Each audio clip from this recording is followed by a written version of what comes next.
दूरी का नाम सुना धीरे धीरे मोर दिल चुरा लंबी दूरी का नाम सुना धीरे धीरे मोर दिल चुरा दिमाग लगा हंसो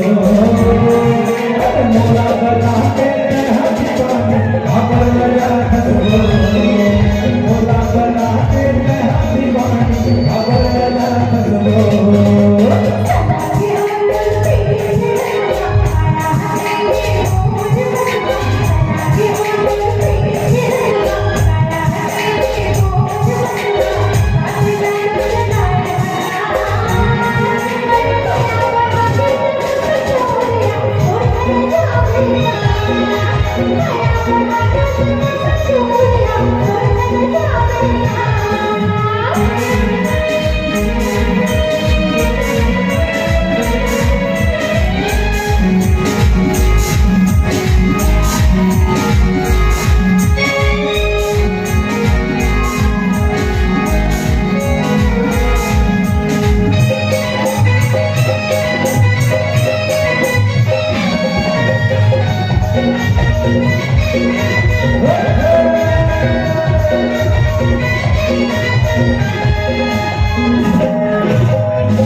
Nagkarawan